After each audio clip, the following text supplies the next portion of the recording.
ओम शांति। ओम शांति। आज की तारीख है 22 जून 2025। अव्यक्त महावाक्य रिवाइज कोर्स की मुरली जिसकी ओरिजिनल डेट है 15 दिसंबर 2005।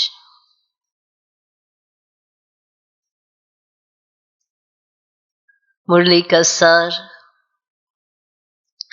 अब स्नेह और सहयोग की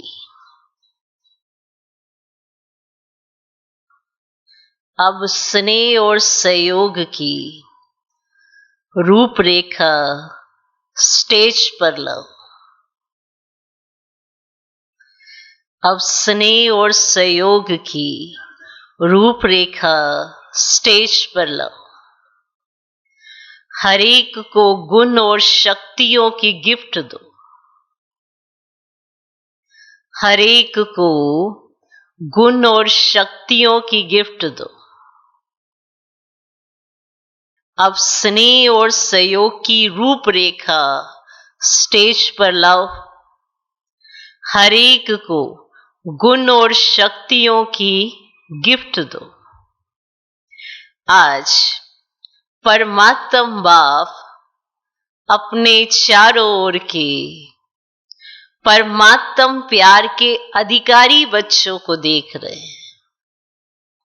आज परमात्मा बाप अपने चारों ओर के परमात्म प्यार के अधिकारी बच्चों को देख रहे हैं। ये परमात्म प्यार विश्व में कोटों में से कोई को प्राप्त होता है। ये परमात्म प्यार विश्व में कोटों में से कोई को प्राप्त होता है। ये परमात्म प्यार निस्वार्थ प्यार है, क्योंकि एक परमात्मा पिता ही निराकार निरहंकारी है।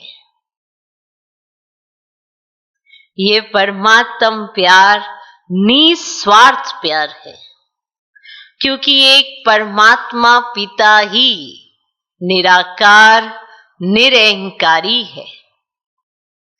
मनुष्य आत्मा शरीरधारी होने के कारण कोई ना कोई स्वार्थ में आई जाती है। मनुष्य आत्मा शरीरधारी होने के कारण कोई ना कोई स्वार्थ में आई जाती है।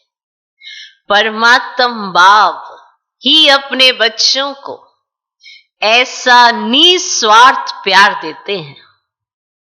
परमात्मा प्यार ब्राह्मण जीवन का विशेष आधार है। परमात्मा प्यार ब्राह्मण जीवन का विशेष आधार है। ब्राह्मण जीवन का जिए दान है।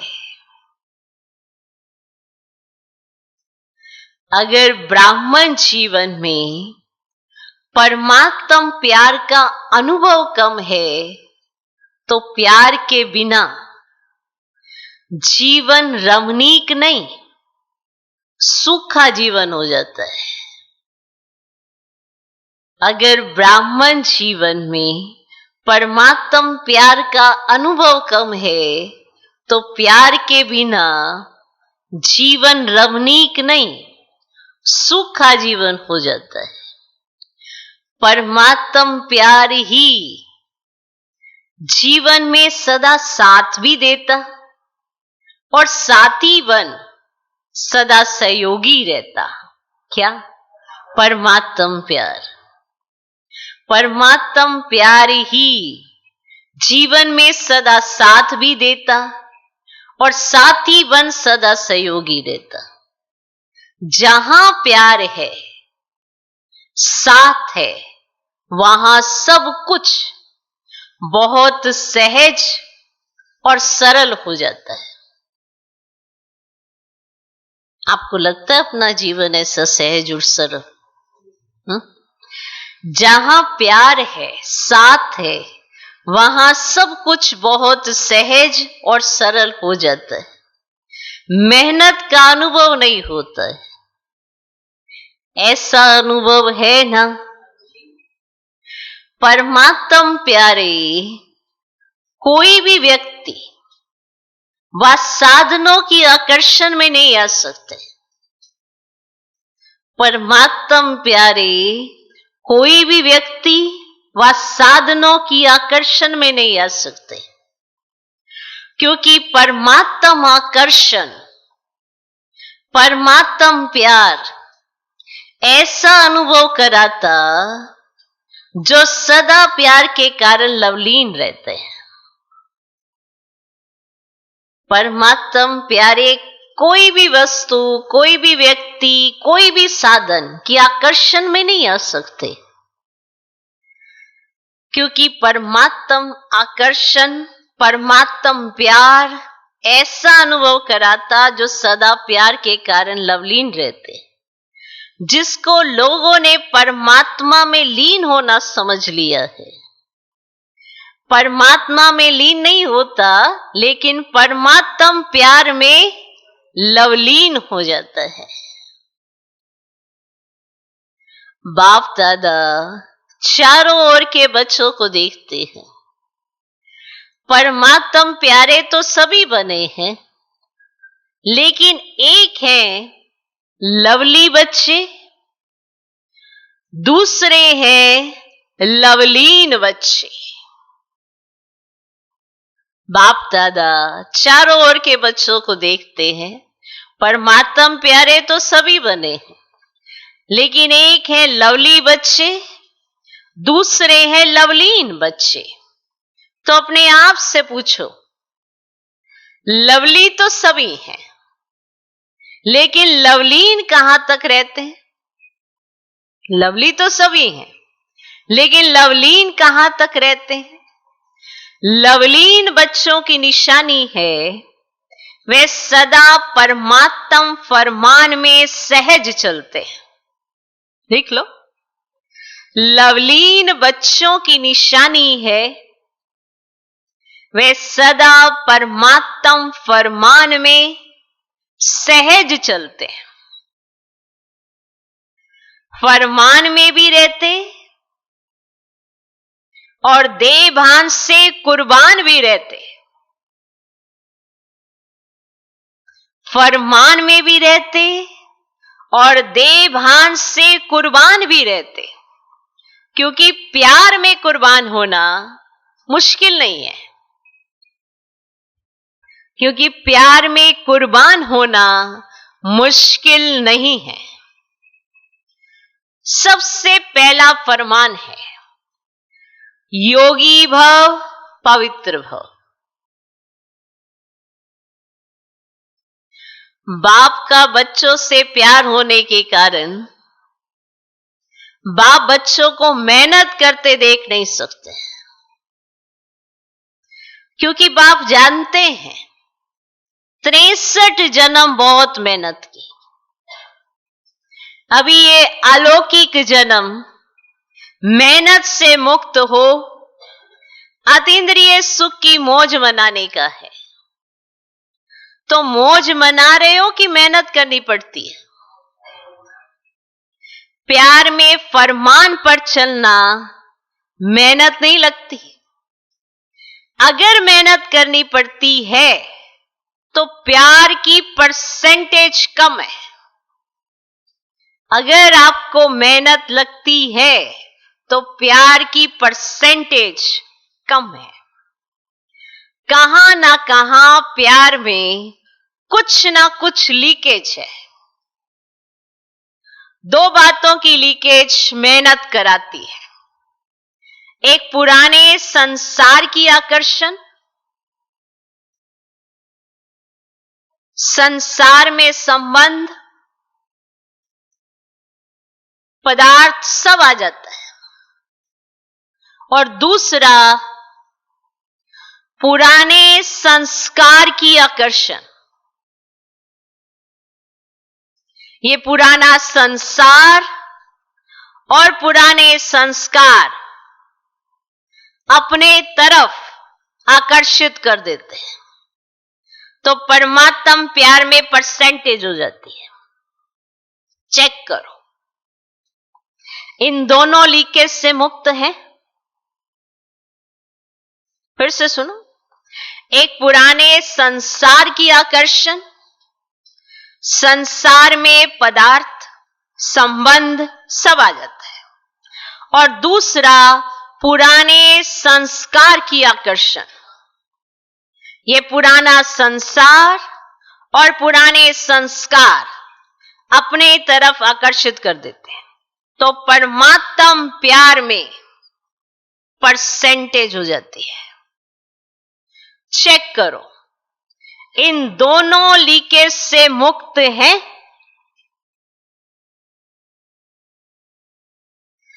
याद करो, आप आत्मा के अनादि संस्कार और आदि संस्कार क्या थे, और अभी अंत के ब्राह्मण जीवन के संस्कार क्या है। याद करो, आप आत्मा के अनादि संस्कार और आदि संस्कार क्या थे, और अभी अंत के ब्राह्मण जीवन के संस्कार क्या हैं। अनादि भी हैं, आदि भी हैं, और अंत में भी श्रेष्ठ संस्कार हैं। क्लियर हुआ? अनादि संस्कार, आदि संस्कार माना देवी देवताओं के संस्कार, और ये अंत के संस्कार, ये श्रेष्ठ संस्कार है। और ये पुराने संस्कार मध्य के हैं, ना अनादि हैं, ना आदि के हैं, और ना अंत के हैं। ये जो पुराने संस्कार आ जाते हैं, ये मध्य के हैं, ना अनादि के हैं, ना आदि के हैं, ना ये अंत के संस्कार हैं, ये मध्य के संस्कार हैं। लेकिन सभी का लक्ष्य क्या है? क्या लक्ष्य है? किसी भी बच्चे से पूछो तो एक ही उत्तर देते हैं, लक्ष्य है बाप समान बनने का। यही लक्ष्य है ना? यही लक्ष्य है ना? है तो हाथ उठाओ। यही लक्ष्य है ना? या बीच बीच में बदली हो जाता है? आपका लक्ष्य बाप समान बनने का है, या बीच बीच में बदली हो जाता है? तो बाप बच्चों से पूछते हैं कि बाप और दादा दोनों के समान संस्कार कौन से हैं? बाप और दादा दोनों के समान संस्कार कौन से हैं? सदा बाप हर आत्मा के प्रति उदार चित्त रहे हैं, हर आत्मा के प्रति, चाहे कोई लास्ट नंबर की भी आत्मा हो, बाबा उसके प्रति उदार चित्त रहे हैं। हर आत्मा के प्रति स्नेह और सम्मान स्वरूप में सहयोगी रहे हैं। ऐसे स्वयं भी अपने को हर आत्मा के प्रति सहयोगी अनुभव करते हो? बताओ। सहयोग दे तो सहयोगी बने? नहीं। स्नेह दे तो स्नेही बने? नहीं। जैसे ब्रह्मा बाप हर बच्चे के प्रति सहयोगी बने, स्नेही बने, ऐसे सर्व के सदा स्नेही और सहयोगी, इसको कहा जाता है समान बनना। जैसे ब्रह्मा बाप हर बच्चे के प्रति सहयोगी बने, स्नेही बने, ऐसे सर्व के सदा स्नेही और सहयोगी, इसको कहा जाता है समान बनना। अगर कोई भी बच्चे को संस्कार परिवर्तन करने में मेहनत करनी पड़ती है, तो उसका कारण क्या है? अगर कोई भी बच्चे को संस्कार परिवर्तन करने में मेहनत करनी पड़ती है, तो उसका कारण क्या है? बताओ। ब्रह्मा बाप ने अपने ऊपर अटेंशन रखा, लेकिन मेहनत नहीं की। अपने ऊपर अटेंशन रखा, लेकिन मेहनत नहीं की। संस्कार परिवर्तन में मेहनत का कारण है, अगर आपको संस्कार परिवर्तन करने में मेहनत लग रही है, तो उसका कारण है लवली बने हैं, लवलीन नहीं बने हैं। लवली बने हैं, लवलीन नहीं बने हैं। बाप दादा तो हर बच्चे को लवली बच्चे समझते, जानते भी हैं, जन्म पत्री हर एक की जानते हैं, फिर भी क्या कहेंगे? लवली हैं। बाप दादा हर बच्चे को एक ही पढ़ाई, एक ही पालना, एक ही वरदान सदा देते, चाहे जानते भी हैं कि ये लास्ट नंबर है, फिर भी बाप दादा किसी भी बच्चे का अवगुण, कमजोरी संकल्प में भी नहीं रखते। किसी भी बच्चे का अवगुण, कमजोरी संकल्प में भी नहीं रखते। लाडला है, सिकीलदा है, मीठा मीठा है, इसी दृष्टि और वृत्ति से देखते, क्योंकि बाप दादा जानते हैं इसी वृत्ति और श्रेष्ठ दृष्टि से कमजोर महावीर बन जाएगा। क्लियर हुआ? बाबा लास्ट नंबर को भी लाडला है, सिकीलदा है, मीठा मीठा है, इसी दृष्टि और वृत्ति से देखते, क्योंकि बाप दादा जानते हैं इसी वृत्ति और श्रेष्ठ दृष्टि से कमजोर महावीर बन जाएगा। ऐसे ही अपने श्रेष्ठ वृत्ति और शुभावना, शुभकामना द्वारा किसी का भी परिवर्तन कर सकते हो। जब आपने चैलेंज किया है कि प्रकृति को भी परिवर्तन करके दिखाएंगे, तो क्या आत्माओं का परिवर्तन नहीं कर सकते? बताओ। जब आपने चैलेंज किया कि प्रकृति को भी बदल के दिखाएंगे, यही चैलेंज है ना, तो क्या आत्माओं का परिवर्तन नहीं कर सकते? प्रकृति जीत बनते हो तो आत्मा की श्रेष्ठ भावना से, कल्याण की कामना से परिवर्तन नहीं कर सकते।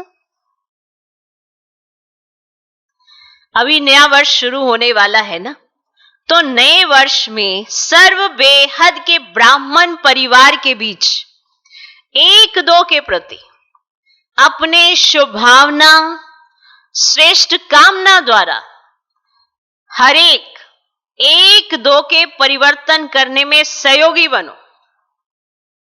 चाहे कमजोर है, जानते हो इसके संस्कार में ये कमजोरी है, लेकिन आप स्नेह और सहयोग की शक्ति द्वारा सहयोगी बनो।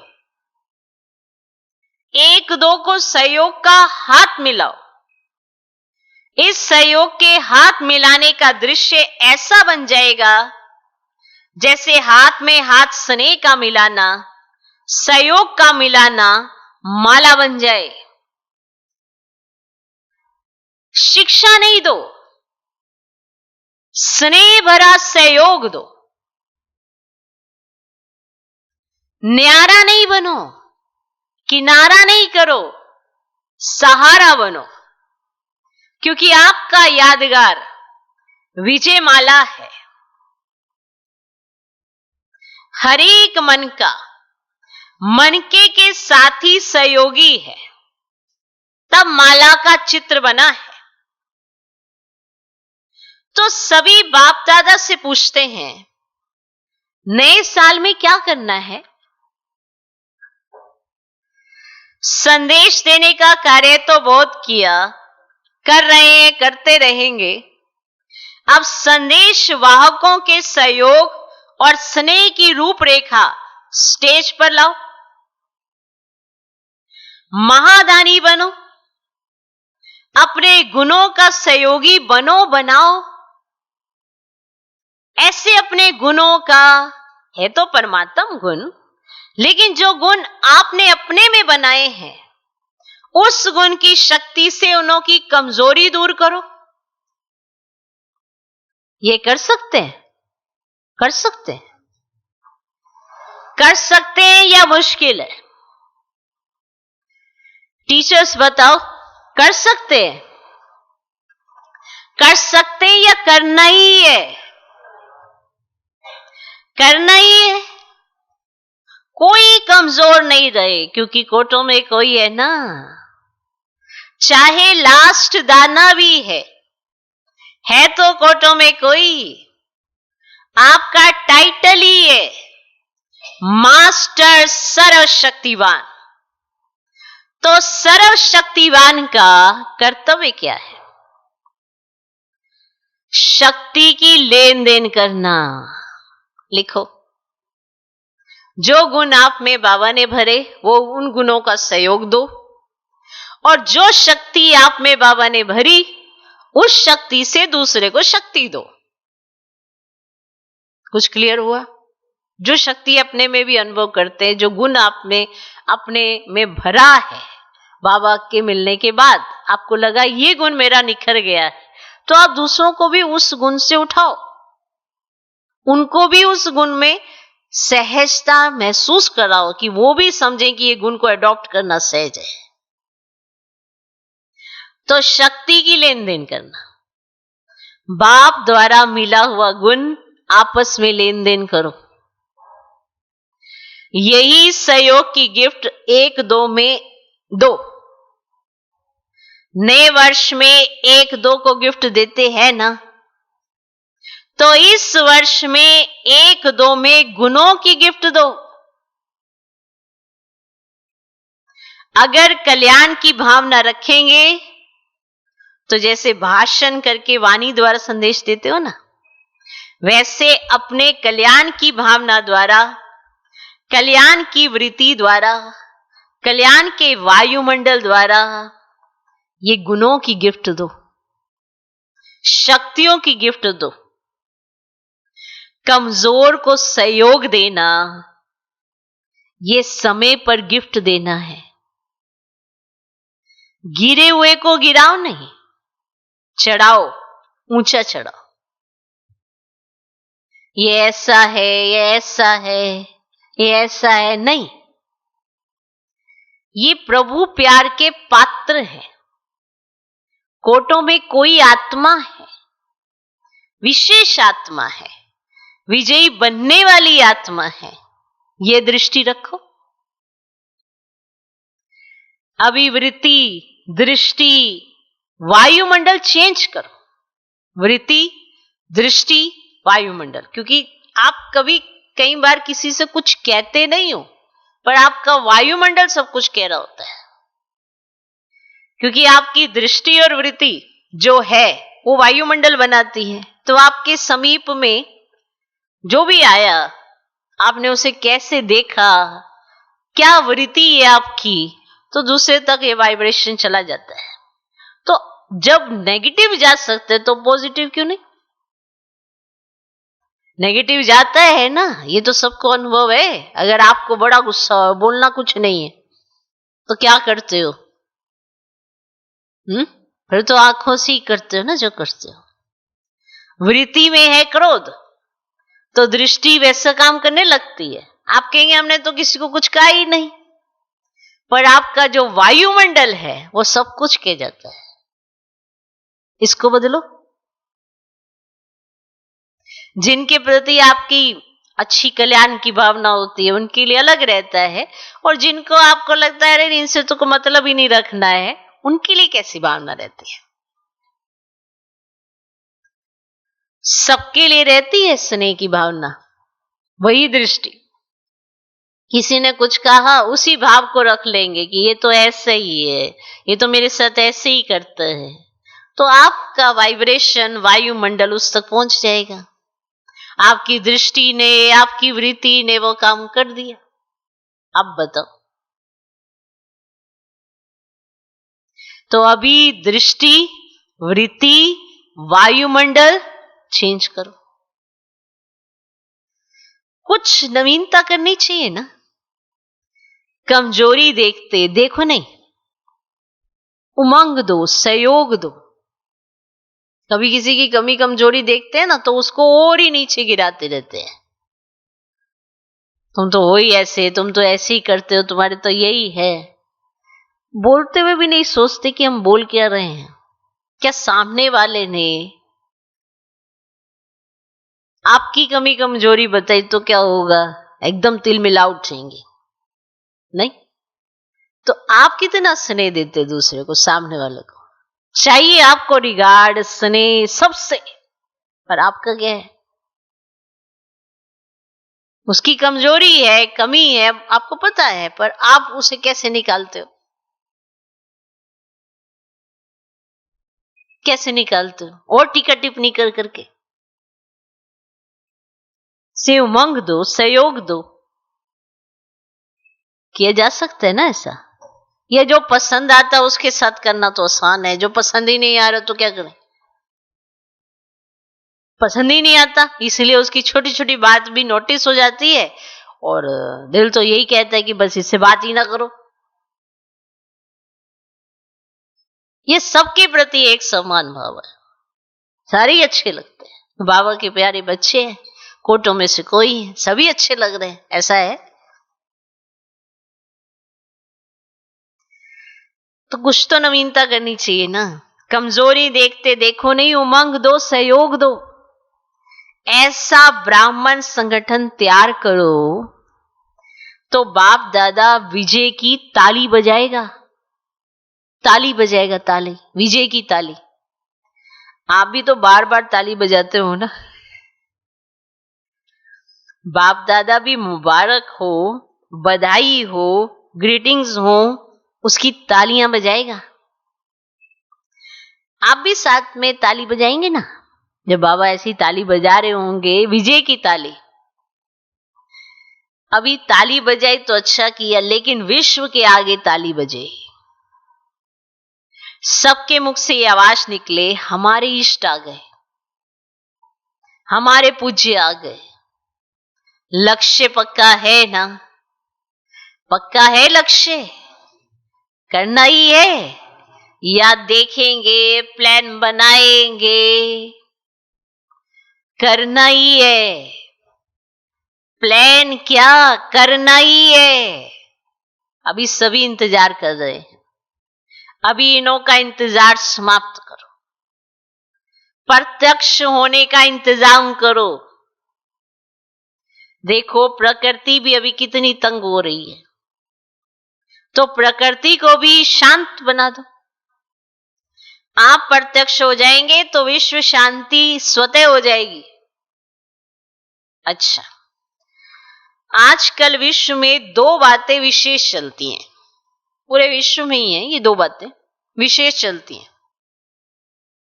आम सारों के बीच में यही वाली दो बातें होती हैं,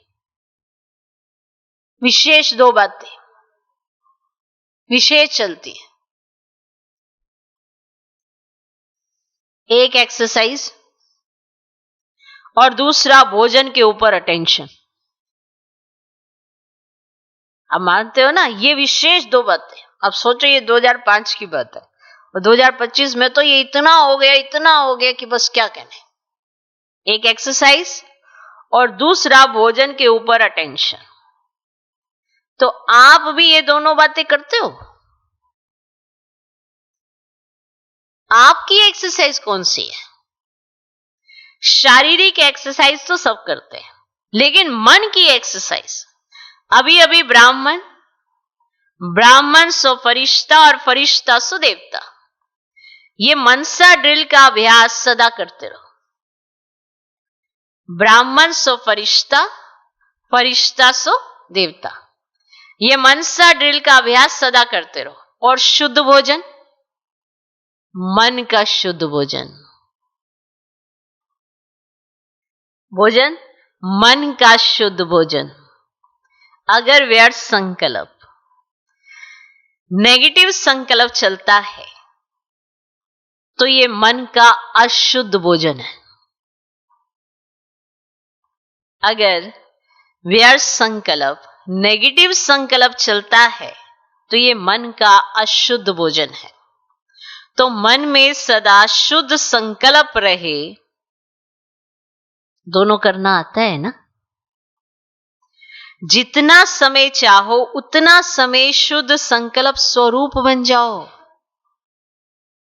अच्छा, चारों ओर के परमात्म प्यार के अधिकारी विशेष आत्माओं को, सदा एक दो के सहयोगी बनने वाले बाप के स्नेही और सहयोगी आत्माओं को सदा विजयी हैं और विजय का झंडा विश्व में फैलाना है, इस लक्ष्य को प्रैक्टिकल में लाने वाले विजयी बच्चों को, सदा इस पुराने संसार और संस्कार के आकर्षण से परे रहने वाले बाप समान बच्चों को दिलाराम बाप का दिल से याद प्यार और नमस्ते।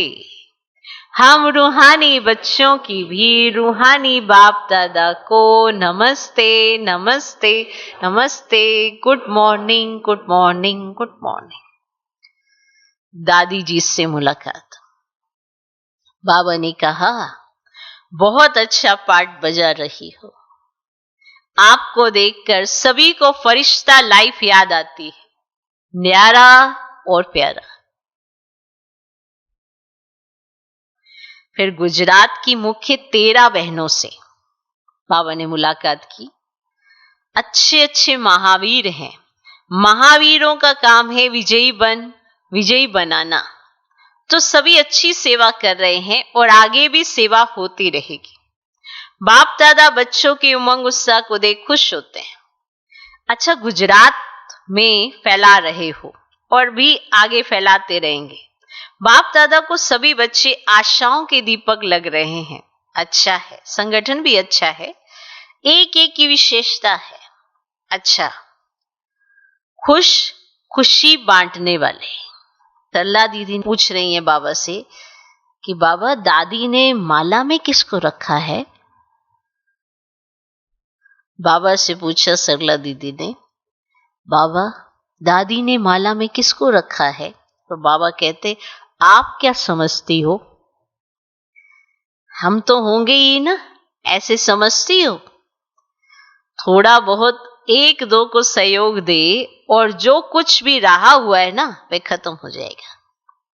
सब बाप समान बनने वाले ही हैं।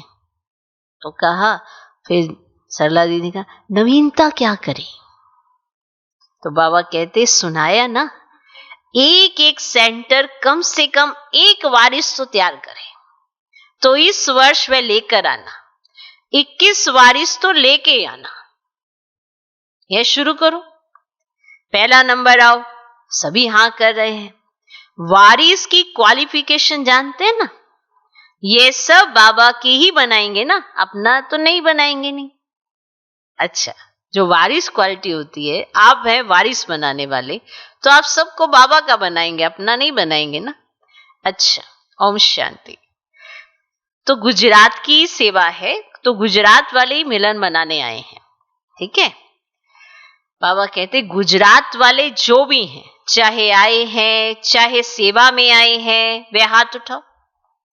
तो बहुत हैं, बहुत अच्छा चांस लिया है। गुजरात को बाप दादा कहते हैं, सिंधी में कहावत है, जो चुल पर वह दिल पर।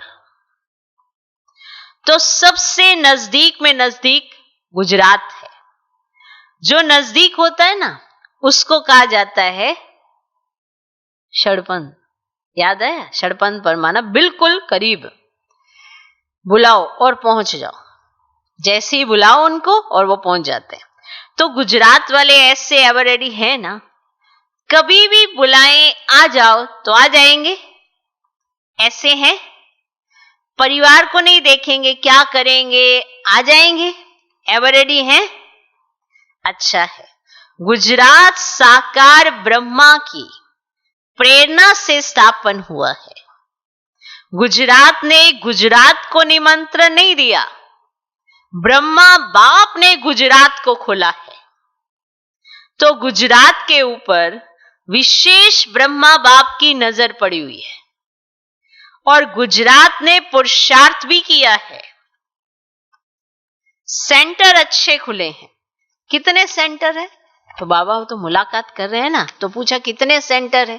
तो कहते 300 सेवा केंद्र, उप सेवा केंद्र हैं और 3000 गीता पाठशालाएं हैं। ठीक है, 300 सेवा केंद्र, उप सेवा केंद्र हैं और 3000 गीता पाठशालाएं हैं। कहां? गुजरात में। अच्छा, सबसे ज्यादा सेंटर किस जोन के हैं? बाबा ने पूछा। तो फिर बताया गया बॉम्बे और महाराष्ट्र के सबसे ज्यादा सेंटर, बॉम्बे के, महाराष्ट्र के। अच्छा, महाराष्ट्र वाले आए हैं? तो बताया कि बाबा आज नहीं आए हैं। अच्छा, गुजरात वाले सेवा तो अच्छी कर रहे हैं, गुजरात का विस्तार भी अच्छा है, अभी क्या करना है? विस्तार तो है, विस्तार तो अच्छा किया है, अभी गुजरात वाले नंबर 1 वारिस तैयार करें। कम से कम जो बड़े सेवा केंद्र हैं, जो पुराने वारिस हैं, वे तो हैं ही, लेकिन नया कोई वारिस निकालो। चलो एक एक तो निकालो, क्योंकि माला में मन के नहीं बनेंगे तो वारिस क्वालिटी होंगे। तो माला तो तैयार करना है ना। 16,108 की भी माला बनी हुई है। अभी अगर बाप दादा बोले 108 की माला बनाओ तो बना सकते हो, बन सकती है। दादियां बतावें, 108 की माला बन सकती है? तो दादी जी ने कहा बन सकती है। तो बाबा कहते तैयार है? 108 की माला तैयार हो गई है? फिर दादी ने कहा हां बाबा तैयार है। अच्छा, लिख कर दिखाना। तैयार है तो बहुत अच्छा, मुबारक है। अच्छा, 16,000 की माला आधे तक बनी है? बाबा ने दादी से पूछा। तो दादी ने कहा आधा तो क्या, उनसे भी ज्यादा बनी है। अच्छा, अच्छा है ना। देखो, गुप्त रूप में बनी है और आपकी दादी ने देख ली है, माना वो माला बनी गुप्त रूप में, लेकिन आपकी दादी ने देख ली है। अच्छा है, अभी आपसे सभी पूछेंगे, दादी से सभी पूछेंगे मेरा माला में नाम है? क्योंकि दादी ने कह दिया बन गई है, 108 की तैयार है और 16,000 की तो आधी से भी ज्यादा बन गई है। तो फिर बाबा ने कहा अभी देखना, फिर सभी आपसे पूछेंगे कि मेरा माला में नाम है। अच्छा है, ऐसी शुभ भावना, शुभ उम्मीदें तैयारी कर लेती है। अभी सभी ने सुना ना, अपने को चेक करना, मैं उस माला में एवर रेडी हूं। अच्छा, और क्या करना है? तो फिर बाबा को बताया कि बाबा कैड ग्रुप आया है, माना हार्ट पेशेंट्स का कैड ग्रुप आया। बाबा कहते अच्छा, अच्छा है, ये भी आवाज फैलाने का साधन बहुत अच्छा है, क्योंकि प्रैक्टिकल सबूत देखते हैं ना, और बिना खर्चे के मेडिटेशन द्वारा ठीक हो जाना तो सबको बहुत अच्छा लगता है। अभी धीरे धीरे इसकी वृद्धि करते जाओ। सुना है, कर रहे हैं और सफलता भी मिल रही है और मिलती भी रहेगी। बाकी बाप दादा इस कार्य के लिए निमित्त बनने वालों को मुबारक दे रहे हैं।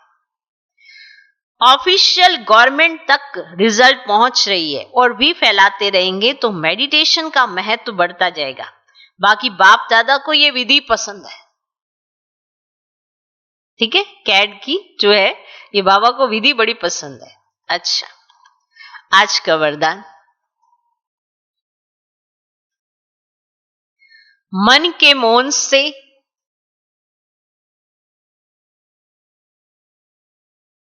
सेवा की नई इन्वेंशन निकालने वाले सिद्धि स्वरूप भव।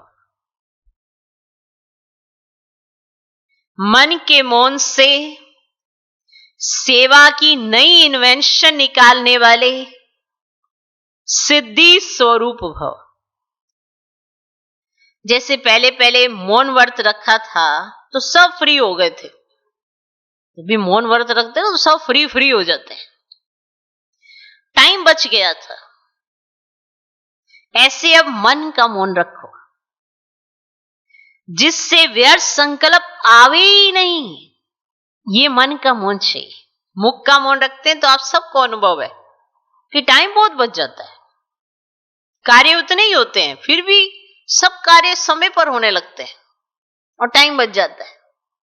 तो ऐसे अब मन का मौन रखो जिससे व्यर्थ संकल्प आवे ही नहीं, जैसे मुख से आवाज ना निकले वैसे व्यर्थ संकल्प ना आए, ये है मन का मौन, तो समय बच जाएगा। इस मन के मौन से सेवा की ऐसी नई इन्वेंशन निकलेगी जो साधना कम और सिद्धि ज्यादा होगी। जैसे साइंस के साधन सेकंड में विधि को प्राप्त कराते हैं, वैसे ही साइलेंस के साधन द्वारा सेकंड में विधि प्राप्त होगी। Clear clear? जैसे साइंस के साधन सेकंड में विधि प्राप्त कराते हैं ना, सेकंड में सब कुछ हो जाता है साइंस के साथ, ऐसे साइलेंस के साधन द्वारा सेकंड में विधि प्राप्त होगी। आप जो करना चाहेंगे सब सेकंड में कर सकेंगे। जैसे मुख का मौन रखते हैं तो आपका समय बच जाता है, तो जब आप मन का मौन रखेंगे तो व्यर्थ संकल्पों से बच जाएंगे। कईयों के बहुत व्यर्थ संकल्प चलते हैं और उन्हीं व्यर्थ संकल्पों के कारण मन भारी रहता है, कोई बात होगी नहीं फिर भी मन हल्का नहीं है, क्योंकि व्यर्थ संकल्पों का पारावार बहुत तेज है। तो ये जो व्यर्थ संकल्प है ना, मन को कमजोर कर देते हैं, और अगर मन कमजोर हो जाता है तो मनमना भव होना मुश्किल हो जाता है।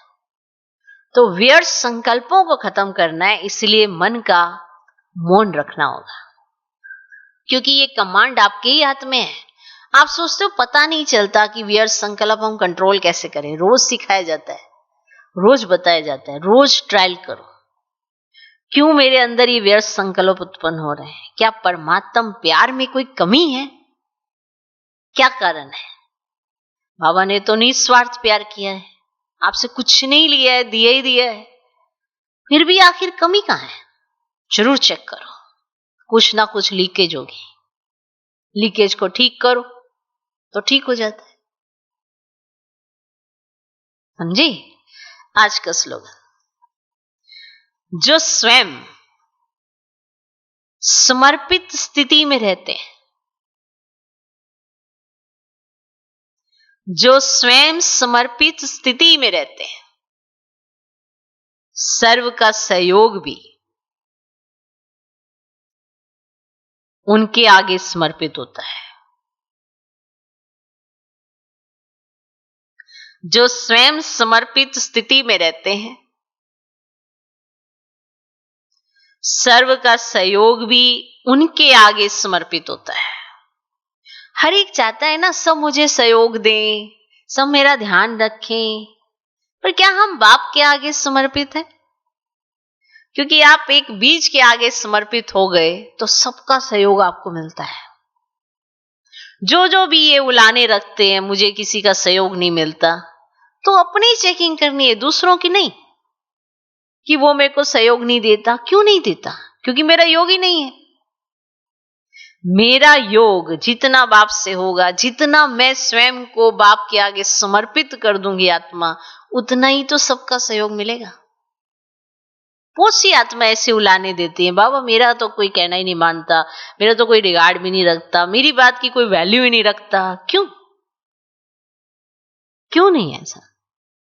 क्या आप स्वयं को बाबा के आगे सर्वस्व समर्पित करते? जितना समर्पित आप करते हैं उतना ही सभी आपके आगे समर्पित होंगे। सोचो, प्रकृति तक समर्पित हो जाती है तो व्यक्ति क्या चीज है?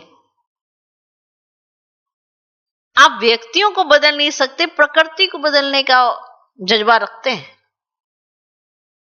हर चीज कनेक्टेड है ना, जितना हम करेंगे उतना ही पाएंगे, ये तो मानते हैं ना।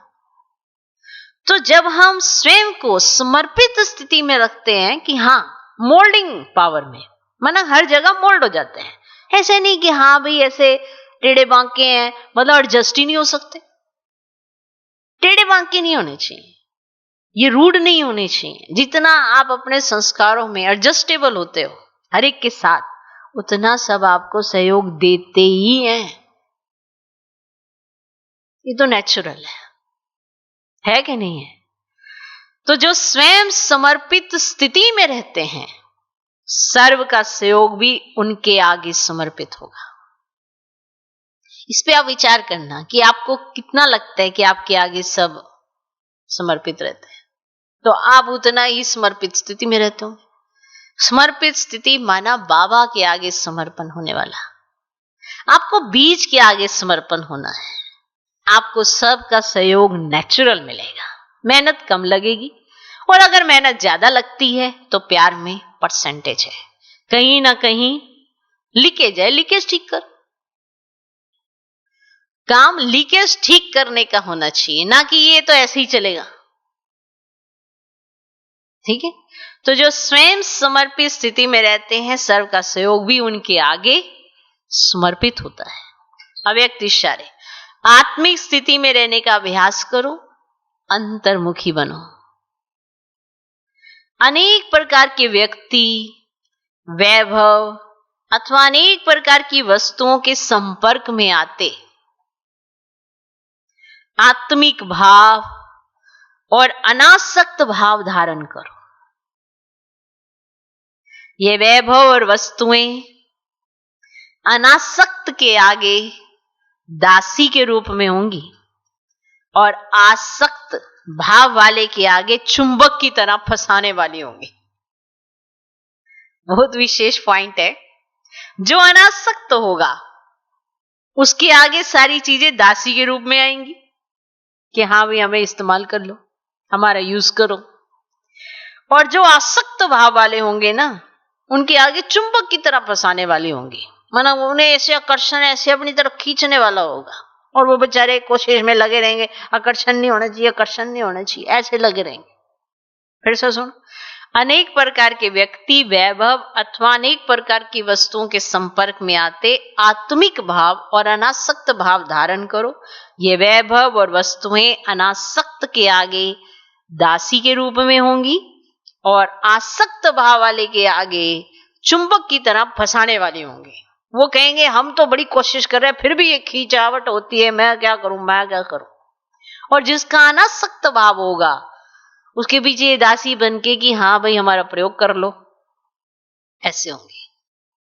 बातें बड़ी बड़ी लगती होंगी ना सबको कि ये कैसे होता है। बस आप सिंपल सा काम करिए, आप बाप के साथ कंबाइंड रहिए, बाकी सारी चीजें ऑटोमेटिकली समझ आ जाती है। माना जहां आसक्ति नहीं, कोई चीज की आसक्ति नहीं, कोई चीज की इच्छा ही नहीं, वो है अनासक्त। आज हर एक के पास फोन है, हर एक के पास। पहले लिमिटेड होता था तब भी काम चलते थे, आज एक के पास एक नहीं दो दो है, और नहीं तो तीन तीन रख लेंगे। भैया इतना कौन सा कारोबार चल रहा है? हाँ, अगर कारोबार चल रहा है तो होता भी है, कईयों को इधर घर के लिए भी होता है, बाहर का वो अलग होता है, लेकिन फिर भी इच्छा बड़ी है। और फिर ऊपर से कवर आ गए हैं आजकल, स्टाइलिस्ट। कन्विंसिंग पावर इतनी तेज है ना अपने आप को कन्विंस करने की कि मेरे को ये चीज क्यों पसंद है, इसके पीछे ज्ञान है, इसीलिए पसंद है। और ये नहीं पता इसके पीछे इच्छा है और ये इच्छा तुम्हें अच्छा बनने नहीं देगी। ये छोटी छोटी इच्छाएं ही आपको ले डूबती है, तो अनासक्त नहीं हो पाते। क्लियर? छोटी सी इच्छा आपको कहीं ले जाएगी। रेशमी रुमाल की कहानी तो सुनी ही है आपने, सब कुछ समर्पित कर दिया, बस एक रेशमी रुमाल ले गया। बताओ, इतने लाखों करोड़ों रुपया भी कोई समर्पित कर दे और एक रुमाल के पीछे चला जाए यज्ञ छोड़कर, क्या कहेंगे उसको? क्योंकि इच्छा किसी भी चीज की हो वो ले डूबती है, और फिर उसके बाद में आता है देहाभिमान। मैंने तो इतना लगाया फिर भी मेरे को एक रेशमी रुमाल नहीं मिला, और यहां पे आ जाता है मैंपन, और इस मैंपन के चलते हम अपना कर लेते सत्यानाश। पहले था कि मेरा कुछ नहीं, सब बाबा का, दे दिया। फिर ये कि अरे ये तो मैंने लगाया, वो मैंने लगाया, ये मैंने लगाया, कहीं ना कहीं आ गए अंदर, बस आसक्तियां शुरू। ओके, तो अनासक्त और आसक्त माना इच्छा किसी भी छोटी से छोटी भी चीज की। Okay, clear? ओम शांति।